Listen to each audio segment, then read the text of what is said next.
When you're setting up a marketing plan, wouldn't it be nice to know what all the competitors are doing so you know how to set the bar higher?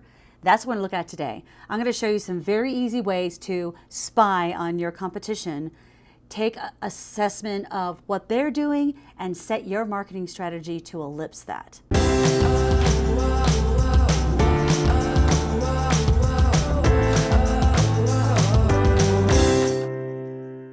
Spying on competitors is not a new game in the marketing industry. For as long as I've been working in digital marketing and online marketing, there's always been the let's check out what the other guy's doing who's kicking ass on a website, or do you see him in search results all the time?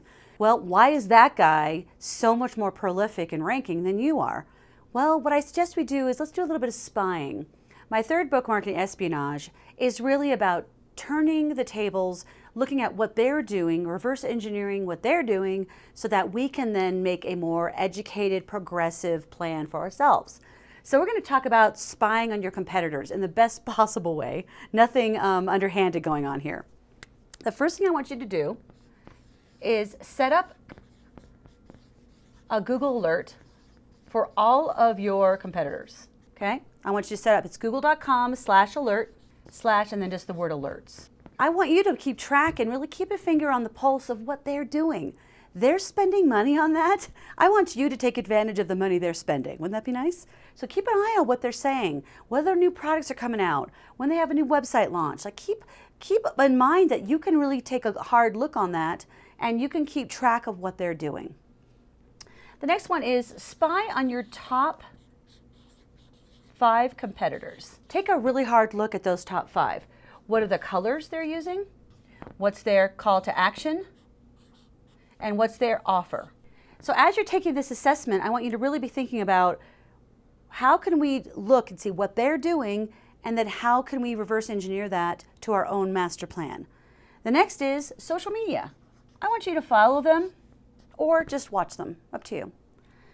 Now, social media, I want you to find out what their Twitter handle, are they on Twitter, are they on LinkedIn, Facebook, YouTube, Pinterest, Reddit? Find out where they're at, because there's a good chance if they got into social media early or SEO early, then they're already probably eating your lunch in this space. And I find that a lot of businesses don't get social media.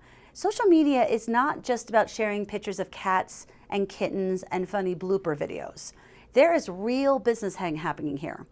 And I've heard 1,000 zillion million times, we don't get business that way. Well, I always ask, have you really tried to get business that way? Or have you just decided because that's not your comfort zone that you're not going to do it at all? But if your competitor's doing it, that should be a very good indication that you should be doing it as well.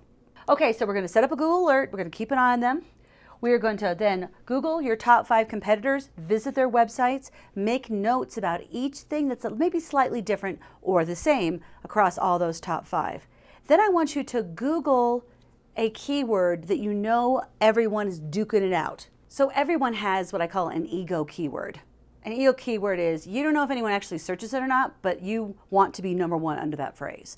And every business owner has that ego keyword. Write that down first and foremost. Google that, see what competitors show up there. Is that really where you should be? Or is it maybe not what you thought it would be? So you have to be really careful about how you put yourself out there is not necessarily how you see the business. It's going to be how others are searching to find what you do. It's a very big distinction between I want to be findable for financial banking Denver. And then you go in like, oh, look, we're number 1 under financial banking Denver. Yay! And then you go in and look, and there's no searches for financial banking Denver. It's actually financial advisor Denver. So you used your own phraseology, which made you unfindable. So by sticking close to what is already in play, by checking out what those ego or competitive keywords are, so important to understanding what the human wants in this situation and not necessarily what you want as the business owner. Very, very important. Remember, it's hard to see the label when you're inside the bottle. You got to get outside the bottle and take a look and see what's going on that I had nothing to do with creating. One of my clients a long time ago, it was actually when I was working at Yahoo, bunch of mesothelioma lawyers. You guys know what mesothelioma is? It's cancer from asbestos. And we had a bunch of lawyers I was speaking to that day. and they were all fighting over the same keyword phrase, which was mesothelioma lawyer. Now, they had driven the cost per click up to $100 per click. Now, they're just fighting for those because they knew that that was their ego keyword. That was the keyword they wanted number one. What was interesting is that there was only 10 searches a month at that time for a mesothelioma lawyer. 10. That's 120 over the course of a year. And they're all paying. And every time someone would see someone in the search results, they would ding on another penny, another penny. And pretty soon the only people they're competing with is themselves. And they drove that number up because they all had this mindset that mesothelioma lawyer was the only word they needed. But the search volume didn't justify the competitiveness of that phrase. So it's a great example of making sure that you're not just going after the keywords your competitors are doing.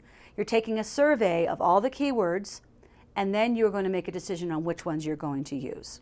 Okay, so when you're looking at spying on competitors, there's a couple other nuances I want you to think about.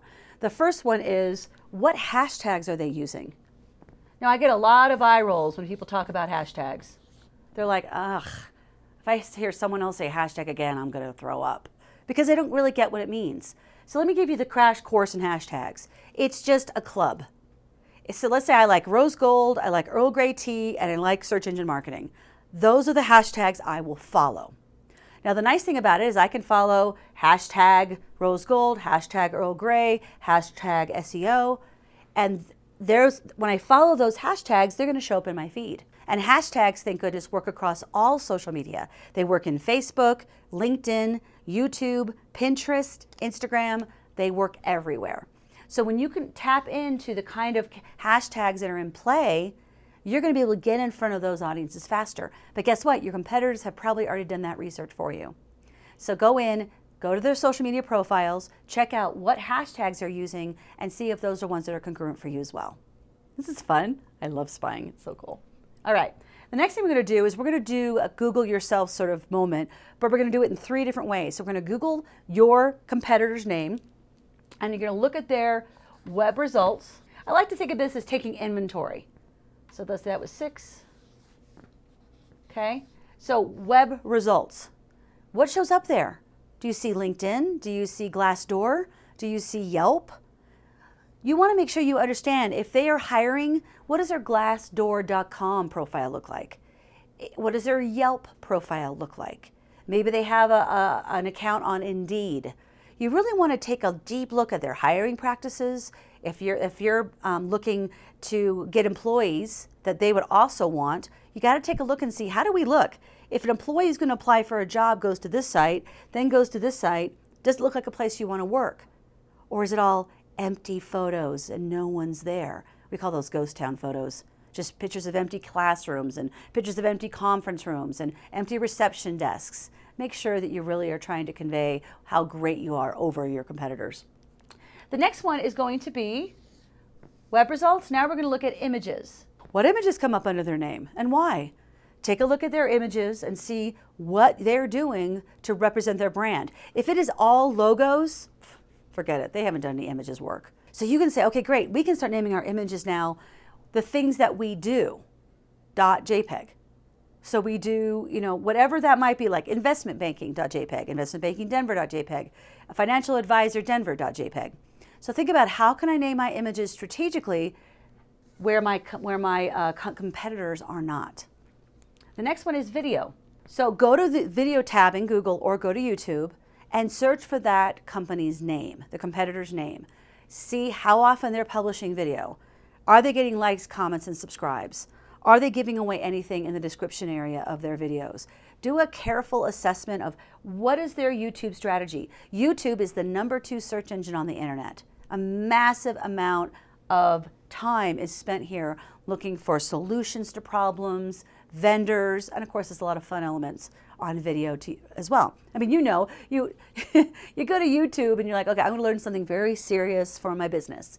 And then like 5 minutes later, you're watching, videos of cats chasing dogs, which is hilarious, by the way. You should check that out. Cats chasing dogs. And now you're like, you've already forgotten all about what you were searching for because you've gone off to something else. So it has a very viral quality about it. and it's very addictive. So if you can get them in video, at least get them before they start searching for cats chasing dogs, this is where a video can be super powerful. So take a moment and step back from your own marketing mind and look at your top 5 competitors. Go through the things that I've pointed out here and do a real study on what your competitors are doing. So when you look at your marketing budget for this year or for next year, you would get to understand that, yeah, they got their A game on going in social. They got their A game going on, they blog every single week. They have a YouTube channel that's thriving. They do all kinds of maybe Instagram videos. If you're going to figure out what is going to put me ahead of my competitors, you've got to think bigger and you got to think strategic. And by looking at what your competitors are doing very methodically, you're going to be able to set up a strategy that's going to ellipse them. It's going to outrank them, and it's going to get the clients that you deserve and pull them away from your competitors. Ooh, I love a good spying tool. Hopefully you enjoyed some of the recommendations I gave you today on how to spy on your competitors. Reverse engineer that content so you can go far and beyond what they're doing today. If you love the video and you love my content, then I would love to continue to share it with you. Make sure to subscribe, hit the bell, and make sure that you get notified of daily videos from me. And I look forward to seeing you at the top of search results very soon.